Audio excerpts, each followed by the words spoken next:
Hi guys, this is Tablet-News.com and I'm here with the Samsung Galaxy Tab A7 2020. So, the last time we've seen an A7 was in 2016 and the device is back in a new format with a larger diagonal. This time it's actually 10 inches, or better said, 10.4 inches.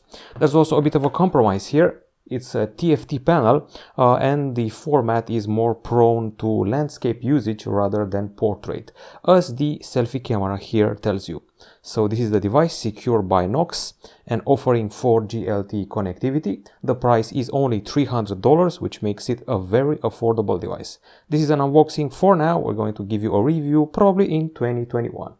So this was unveiled in September 2020. It's supposed to be an affordable budget 4G tablet, and let's see what's inside the box. As it boots up, we're going to discover the following.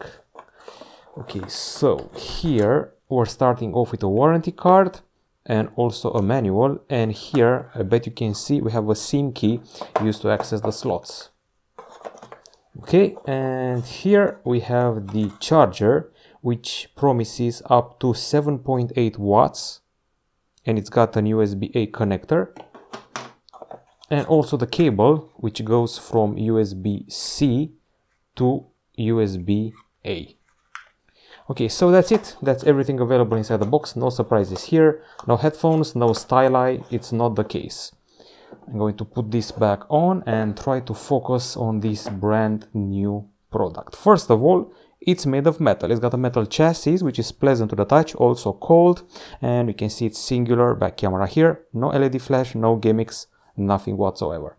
Okay, so it has just boot up, and at the top we can find the power button and volume buttons. As I said before, it's more prone to landscape usage, and it measures 7 millimeters in thickness, which is, I would say, pretty reasonable. Plus it weighs 477 grams. It's got big bezels but also symmetrical, so that's nice to see.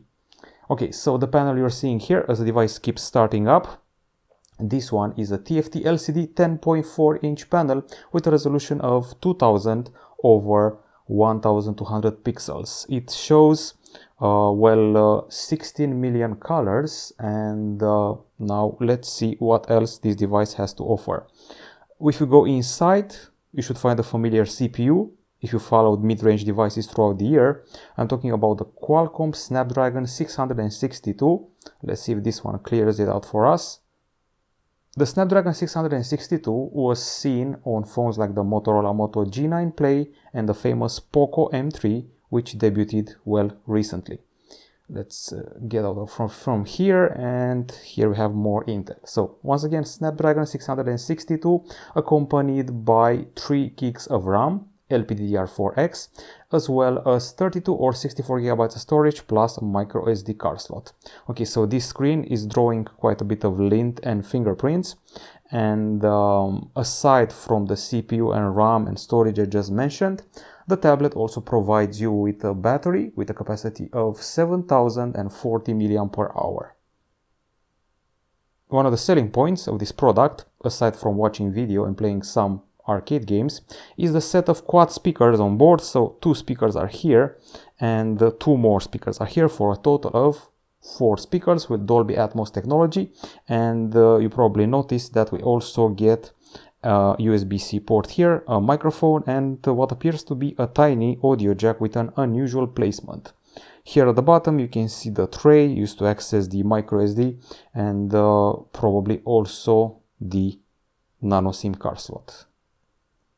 Okay, moving further than that, we've covered the speakers, we covered the acoustics.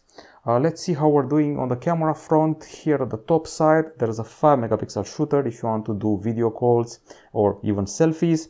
And at the back side, that singular camera you saw before, it's an 8 megapixel shooter with autofocus, which has that going for it. Now, if you want to talk about the connectivity, you can go here and see what we're dealing with. Basically, you get the Wi-Fi dual band, 4G LTE, Bluetooth 5.0 and GPS. There's no NFC, and the USB-C port you saw before is of the USB-C 2.0 variety.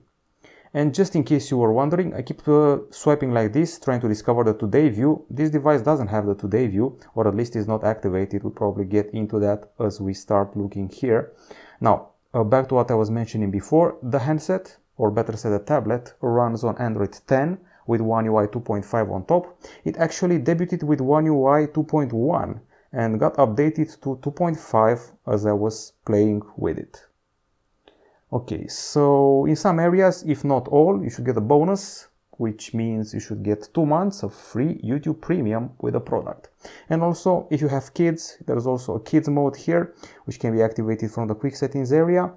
It's here, Samsung Kids. You got quick share, you got dark mode, you got a focus mode, and you've also got Dolby Atmos, nearby share, and a smart view, with the kids mode being the most interesting of them all. Special interface for your little ones, so you can also use parental filters and their very own set of applications, games, what have you.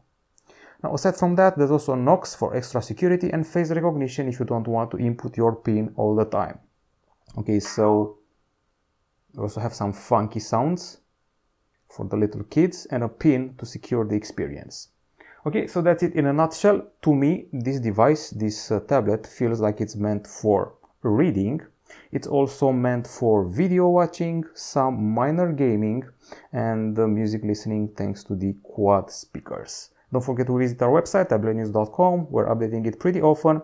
And this has been the unboxing of the Samsung Galaxy Tab A7 2020.